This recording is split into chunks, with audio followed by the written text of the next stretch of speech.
Thank you for your love and support you showed on my previous video regarding my story on being drugged, attacked, and robbed.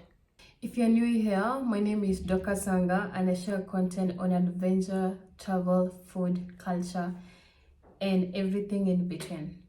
If you haven't subscribed, please subscribe so that you'll be notified every time I post a new video. Today, I'll be sharing tips on how to avoid being attacked and robbed. In most cases, attack happens as an aftermath of being robbed. What do I mean? You find yourself in an incident whereby you're being demanded to surrender your phone or your valuables, and when you don't do that, you get attacked. And most of the times, these robbers or these individuals might be armed with very dangerous devices. You never know. And sometimes when you don't surrender, you get yourself hurt. I can tell you for sure.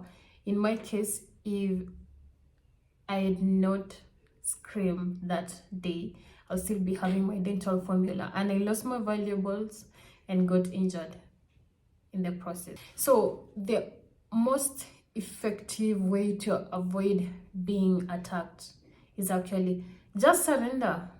I tell you guys, your life is more precious and many people depend on your loved ones mostly. I know, yes, it will be a setback for many months, especially I know yourself having to let go of your phone, let go of the money that you had, if there was any, let go of any valuable thing that you had at that point.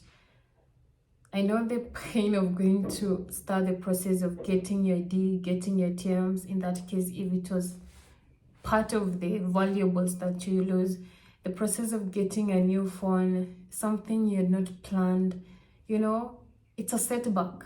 But I tell you guys, you'll get back on your feet eventually. It may take a month, 2 months, 3 months, but yes, life is precious, so treasure it. Don't trade in your life with the valuables that you're carrying it yourself. When you get yourself in that position where you're being demanded, give me your phone, give it. Don't scream, don't fight back, don't try to resist. Don't be smart because you don't have any magic or I don't know self-defense that you've done. Don't try to fight back, just surrender. Give me your phone, give me your bag, give it out. Because you've ever heard of people being stabbed, even in daylight, even in CBD, or in the evenings? You've ever had people being stabbed, some of them being shot? And I'm sure you don't want to be part of that. You don't want to have such a story. So surrendering is always the best option, an effective way to leave that place alive, because your life is more important than losing a phone. I tell you guys, you'll start afresh and you'll have that phone that you lost and you'll just be fine. It's just going to be that unfortunate situation that you find yourself. So the only way to avoid being attacked, it doesn't matter in your household or just outside, wherever you are, is just always surrender, and they'll just walk away with whatever they were looking for. They're looking for phone, they're looking for money, they're looking for what? They want your car, I don't know, they want what that's valuable to you, and that's what they really want. Just give them. Surrender. Don't scream, don't try to act smart. Just always surrender and you'll just be fine. How to avoid being robbed? You have to always be aware of your surroundings. Always be alert. Whether you're standing, whether you're walking, whichever place you are. I know you've heard of the scenarios whereby you board a matatu, given that in Kenya nowadays there is an option of paying your fare using an M-Pesa. Send money Pochi la Biashara or Lipa na M-Pesa or even till number, depends. You pick your phone from either a bag or from wherever you've kept it to pay the M-Pesa, right?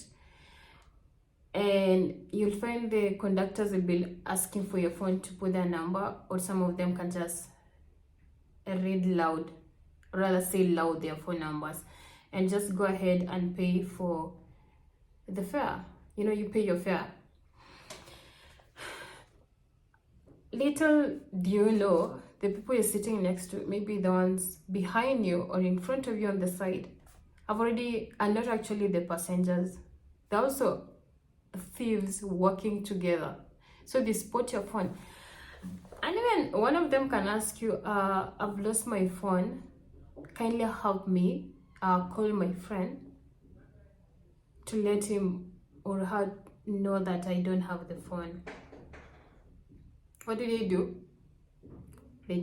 give them your phone. They call your phone. They call another number somewhere, maybe through a friend or something. They call another friend, or even they call themselves there. They call one line. And what happens? After some minutes, you hear one of them saying, I've lost my phone. Then I call it. What happens? They call your phone. And that's how you lose your phone, because someone will think now you're the one who's stolen their phone, because now your phone is the one ringing. So always be aware of your surroundings. Don't give out your phone if someone borrows you. It doesn't matter where you are, even in town. Another incident to do with paying for your fare using an M-Pesa. And this is what is currently happening, whereby you pay for fare maybe through Send Money or Pochi la Biashara or maybe till number, and the conductor will be asking you, let me see the message, and the message come with the balance of your M-Pesa. Guys, this is the time now you have to either start paying cash for your fare, which is the most safest option, or to make sure that you have minimum amount on your M-Pesa, because that can land you in trouble. Yeah, you'll find yourself losing your money because you'll be marked. I know have you ever heard of stories of someone going to withdraw so much cash from the bank and they don't get home with that money?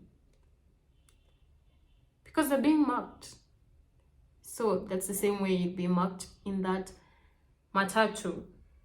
And wherever you alight, it's better even to alight earlier than the place you're supposed to alight initially, so that you make sure yourself. So keep a low amount on your M-Pesa, and if possible, just have cash to pay for your fare.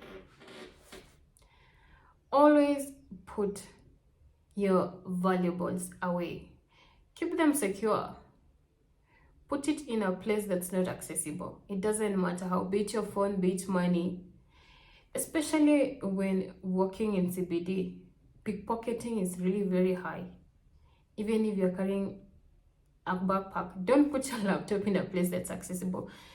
Put it inside where it cannot be accessible. If possible, carry your bag at the front, not at your back. Even when you're carrying your handbag, a slim bag, just be careful. Hold it tightly, because there were times they used to, cut, I think, the straps. Sometimes you'll find they've cut it somewhere and you find they've pocketed things. Just keep your valuables in a secure place at all times. When it gets dark and you have to get home in the evening, find means to get home instead of taking a walk. You can use an Uber or you can use a motorcycle. And this also applies to those people who go to work in the morning, early, maybe 6 a.m. You might have to start looking for something to get you to a stage that you're going. And if you happen to come home late, have a designated motorbike person to pick you, someone you trust, so that you don't get yourself robbed. As well as taking an Uber, use cabs that are trustworthy. Don't just board any cab. Avoid dark areas, dark streets, or even turnouts. It doesn't matter the time. Just be careful, especially if you're alone. If you're driving, always stick to the route that you know at all times, because taking another route that you don't know how that route is always like at a certain time. May find yourself in a big mess. Always stick to the route that you know and you'll be safe. At home, I know so many people have woken up having their TV being stolen, their gas cylinder being stolen, and so many other valuables. Always ensure that you lock your doors, including the kitchen doors and even the windows before you go to bed. And also, install reliable locks on your doors and windows. That will really help you out. Above all, stay vigilant, know your surroundings, and just try to minimize the risk of being attacked and being robbed. Bye.